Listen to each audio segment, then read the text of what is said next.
Bienvenidos al aula abierta de la Orden Rosacruz Iniciática.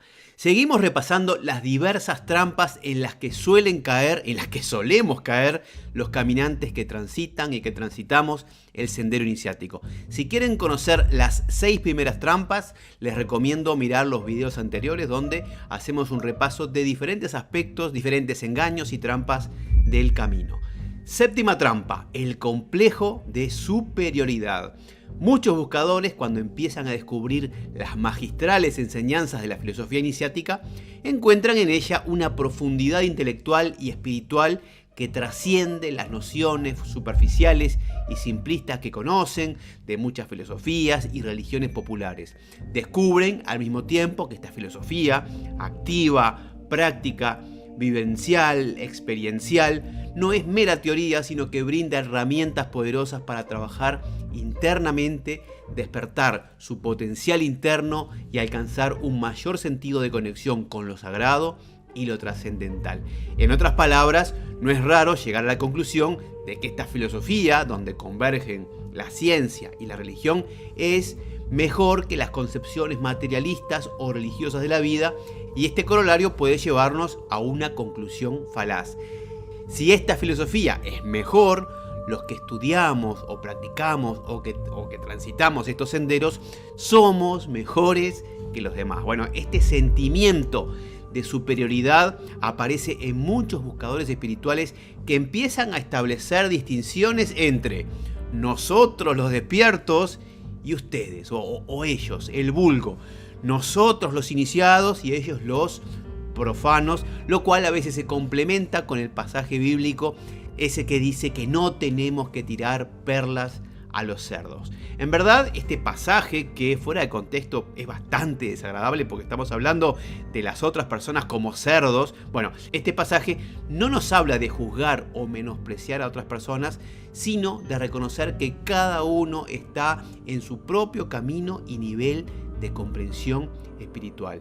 Sobre esto bien vale aclarar una palabrita que usamos bastante en nuestros videos y que de ninguna forma es peyorativa. Me estoy refiriendo a la palabra profano. En verdad, algunas personas sí usan este término con un sentido de superioridad, pero nosotros siempre aclaramos que profano viene de pro, o sea, adelante o afuera, y fanum, templo, es decir, que está aludiendo a aquellas personas que viven por fuera de lo sagrado, afuera del templo y desde lo conciencial, con toda su atención hacia lo externo, la materia, el mundo sensorial. Sin embargo, si somos estrictos, cada uno de nosotros tiene un cierto grado de profanidad. Pues tenemos que acordarnos que el camino es gradual y que todos nosotros tenemos áreas en nuestra vida donde aún nos queda mucho trabajo por hacer. En otras palabras, todos estamos aprendiendo, todos somos aprendices y no podemos saber qué pruebas están atravesando los demás. En ese sentido tenemos que entender esa palabra profano.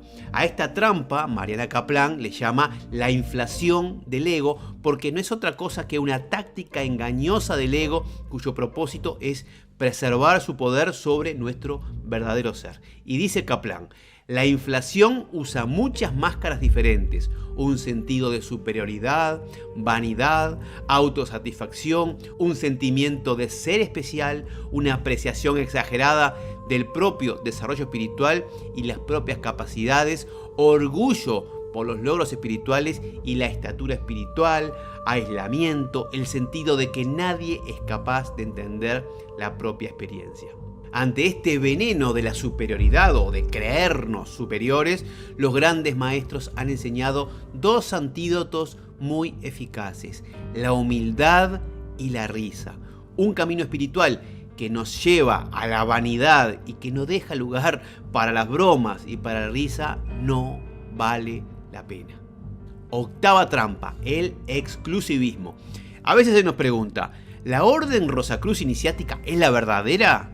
Esta pregunta esconde una creencia porfiada en el ámbito espiritual. Tiene que existir una sola escuela, una sola corriente, mejor y auténtica, mientras que las demás son peores y falsas. Pues no, existen múltiples caminos, muchos caminos porque en realidad existen diferentes tipos de almas con sus propias inclinaciones y necesidades, que siempre son diferentes. Algunas almas pueden encontrar su conexión con lo divino a través de prácticas religiosas tradicionales, mientras que otras pueden sentirse más atraídas por la meditación, la introspección, el servicio, la ritualística o la lectura de textos sagrados. No hay un camino correcto o superior en comparación con los demás, ya que cada uno de estos caminos está en consonancia con diferentes necesidades y diferentes anhelos espirituales de diferentes tipos de personas. En el esoterismo existen muchas personas que caen fácilmente en el dogmatismo y se ponen a canonizar a un pensador en particular y empiezan también a catalogar de herejes, farsantes, ignorantes, charlatanes, aprovechadores y otras palabras así de bonitas a todos los que no aceptan a rajatabla sus enseñanzas o que explican las cosas de un modo distinto. Pues no, en lugar de limitar nuestra comprensión a un único enfoque, tenemos que celebrar la pluralidad de caminos espirituales y entenderlos como sendas que conducen, todas ellas, hacia un mismo lugar. En internet podemos encontrar incluso blogs y páginas web de investigadores obsesivos y obsesionados en emprender una especie de cruzada contra todos los que no comulgan con sus ideas. Algunos se han convertido en los Torquemada de Santa Elena Petrovna, otros en los talibanes de René Guénon, o también podemos encontrar los grupis de Samael Aun Weor, siempre todos estos a combatir a todos los que piensen diferente, a los heréticos y disidentes. Sin embargo, es bueno recordar el cuento Zen, donde el maestro dice que Buda, el sagradísimo Buda Siddhartha Gautama, no es otra cosa que mierda seca en un palo. Como vemos, siempre los orientales tienen cierta afinidad con lo escatológico. ¿Qué significa esto, según este cuento Zen, de que el Buda no es otra cosa que mierda seca en un palo? Que no tenemos que apegarnos a estas figuras, ya que pueden convertirse en obstáculos si nos aferramos a ellos o los idolatramos. En rigor de verdad, todo maestro externo es mierda seca en un palo. Y aquí vale la pena recordar la distinción que hacen los orientales entre el Upaguru y el Sadguru. Upaguru es todo maestro externo, sea cual sea su naturaleza. Nuestros padres, nuestras maestras en la escuela, el cura, el jefe, el presidente, la suegra, nuestra mascota y el más encumbrado maestro espiritual o santo que podamos imaginar. Todos ellos nos enseñan algo desde afuera, pero todos ellos son falibles, no son perfectos. Por otro lado está el Sadguru, que no es otra cosa que nuestro maestro interno que se aloja, que podemos imaginar en el centro de nuestro ser. En este sentido, todos los maestros exteriores son válidos en la medida que nos lleven a descubrir ese maestro, esa verdad escondida en nosotros. Todos los grupos, todas las sectas tienen su función y llegamos a ellos por una necesidad interior. No hay casualidades y toda vivencia vale la pena, y esto se aplica tanto para la masonería, la sociedad teosófica, los mormones, la gnosis de Samael, los testigos de Jehová, el Opus Dei, los Hare Krishna, la Fraternidad Rosacruz, la iglesia pentecostal de la esquina de nuestra casa y todos los nombres que deseemos agregar.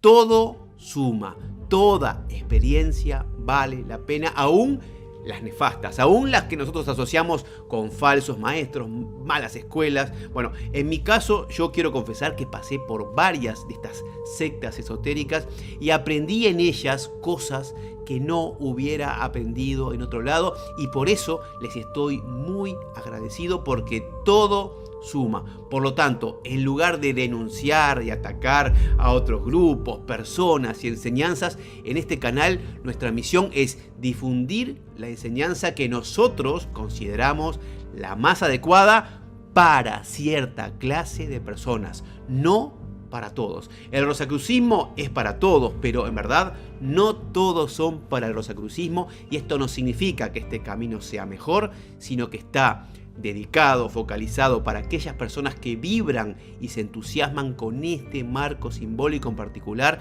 con estas prácticas en particular, con este estilo de entender la enseñanza sagrada. Seguramente nos equivocamos más de una vez, por eso siempre les decimos que no nos crean nada, que investiguen por su cuenta y que recuerden que la primerísima condición del camino iniciático es el discernimiento.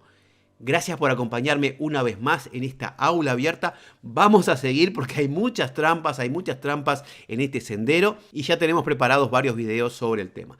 Si les interesan estos contenidos, no se olviden de suscribirse al canal, presionar la campanita para recibir las notificaciones y si quieren profundizar en todo esto, los invito a formar parte de nuestra Orden Rosacruz Iniciática en www.rosacruziniciatica.org. Y ahora les mando mis mejores deseos de paz profunda.